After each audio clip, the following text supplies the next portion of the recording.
All right, ready to dive into something interesting. We're talking all things physical attraction today, but we're going way deeper than just, what looks good on the surface. It's really fascinating how universal that initial spark of attraction is.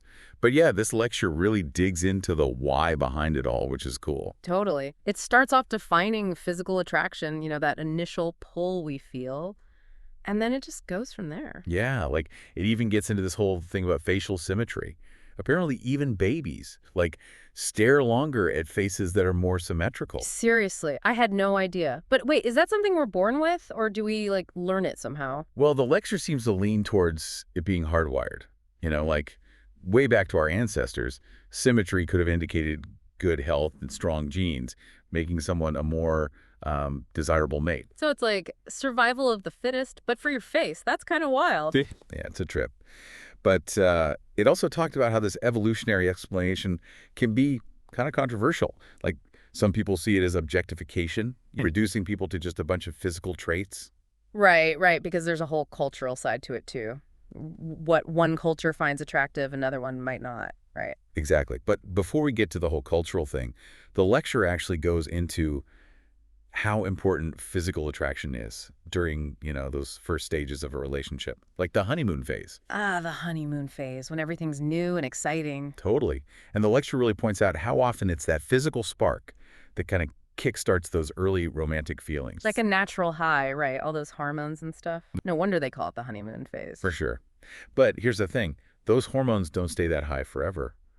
So the lecture really gets into what happens after that initial intensity starts to fade. How do couples keep that spark alive? That's the million-dollar question right there. Tell me more. So it seems like the big difference between attraction and attachment is important here. Physical attraction might be what initially draws you to someone, but attachment, building that deeper connection, that's what seems to make relationships last. So attraction is like the initial spark, but attachment is the fuel that keeps it burning. Exactly. And what's interesting? Research shows that while physical attraction is super important early on, as relationships go on, things change. Emotional connection, compatibility, those things often become even more important for long-term happiness than how physically attractive you find your partner. That's actually kind of reassuring. Lasting love isn't just about appearances then. It's more about connecting on a deeper level. 100%. Yeah. But get this, the lecture then shifts gears and talks about how our ideas of beauty are shaped by the world around us, how culture plays a huge role. Yeah, it makes sense that different cultures would have different ideas of what's considered attractive. It's way more than just different standards, though. This lecture, it really highlights how, our environment, how we were raised, even the stuff we see in the media, it all has this crazy impact on what we personally find attractive. Yeah. And the lecture even gave some examples, different parts of the world where certain body types or facial features are just considered ideal. And even scarification, in some cultures, it's seen as beautiful, right? But in others, it's not really a thing. It just shows you how much culture really shapes our perceptions of attractiveness. It's pretty mind-blowing when you think about it, right? It makes you wonder how much of what we find attractive is actually just ingrained in us versus, something we genuinely find appealing on our own. That's a question the lecture really dives into. And it definitely doesn't shy away from the whole media influencing. I mean, we're constantly bombarded with images of ideal beauty everywhere, right? Movies, magazines, social media, and those images, they tend to be so narrow. And often, let's face it, unattainable. It's crazy, right? And it's not just the sheer number of images, it's how edited and airbrushed they all are. It creates this illusion of perfection that's got to be damaging, don't you think? Totally. And there's some interesting research on this, like how exposure to those super idealized images, especially for younger people, can lead to body image issues, lower self-esteem, even anxiety. Because you start comparing yourself to these impossible standards, right? Yeah. Not exactly healthy for anyone. Not at all. And get this. What's even more interesting is that these so-called beauty standards, they change all the time. What was considered the epitome of beauty a few decades ago might be seen as totally outdated now. Kind of like fashion trends, right? Beauty standards are constantly evolving too. That's true. It does give you hope that maybe things are changing for the better. There's this growing movement towards natural beauty and body positivity, which has got to be a good thing. Definitely. It's like a direct challenge to those narrow beauty standards we see everywhere.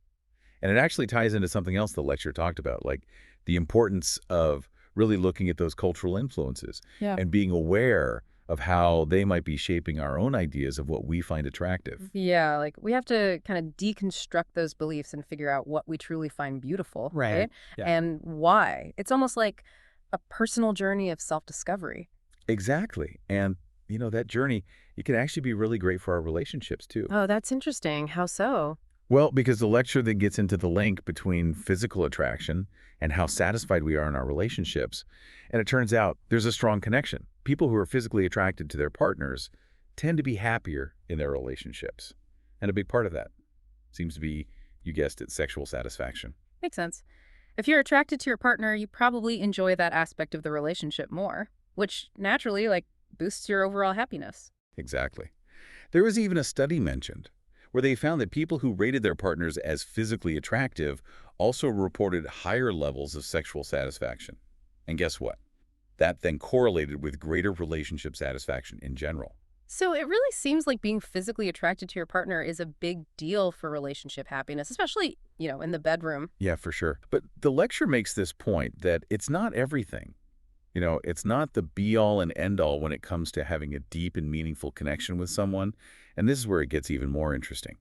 The lecture talks about how physical attraction can be, like a double-edged sword. A double-edged sword. How so? Well, obviously feeling that physical spark with your partner is awesome. It can create all those feelings of passion and desire, right? But on the flip side, it can also lead to insecurities, jealousy, and even this pressure to always look a certain way, which honestly sounds exhausting. I get it. It's like we're hardwired to love beauty, but then we also live in a world that constantly reminds you that, well, it doesn't last forever. Totally. And that's why the lecture emphasizes how important it is to shift our focus. It's not all about looks. It's about the things that actually make a relationship strong. Emotional connection, shared values, trust. Those are the things that really matter in the long run. So how do we keep that spark alive when life gets in the way? Things get busy, routine set in. How do we make sure physical attraction doesn't just, like, fizzle out? Honestly, open and honest communication is key. That's what the lecture really stressed. Talking to your partner about physical attraction, body image, insecurities, all of it, creating that safe space to be open and honest with each other. So it all comes back to communication again, huh? It really does. How else are you supposed to know what your partner is thinking or feeling? The lecture actually gave this nice example. This couple who has a regular date night, no phones, no distractions, just focused on each other. Mm, And they said it really helps keep that spark alive. I love that. It's like a mini investment in your relationship. Exactly. Oh, and this was interesting too. The lecture said that supporting each other's personal growth can actually make you more attracted to each other. Now, that's a new one. How does that work? Well, think about it. When you're growing as a person, learning new things, going after your passions, it brings this energy, this vibrancy, and that can be super attractive to your partner.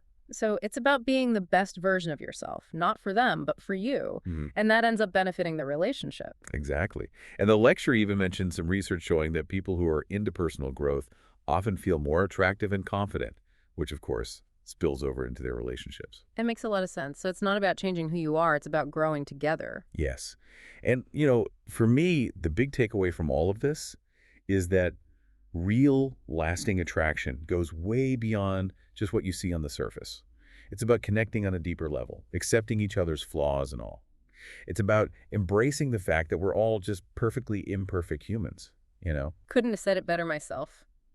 This deep dive has been a total eye-opener.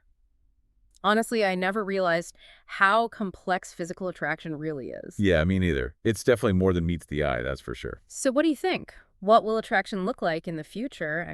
If these ideals of beauty are always changing. That's a really interesting question. Will we embrace a wider range of what's considered beautiful? Yeah. Or will technology just create, I don't know, even more pressure, more unattainable standards? Right. Who knows? But one thing's for sure, to understand attraction, you got to look at the whole picture, biology, culture, personal experiences. It's all connected. Absolutely. Well, we've covered a lot of ground today. We talked about the science, the psychology, even how culture influences attraction. Hopefully this has given you a lot to think about, especially in your own relationships. For sure. And if there's one thing to remember from all of this, it's that the initial spark of attraction is amazing, but it's the emotional connection, the shared values, the mutual respect. Those are the things that really make a relationship last. Perfectly said. True beauty, the kind that lasts, comes from within, from those deep connections we build with each other. What a great note to end on. We've reached the end of our deep dive into the fascinating world of physical attraction. Thanks for coming along for the ride, and we'll see you next time for another deep dive.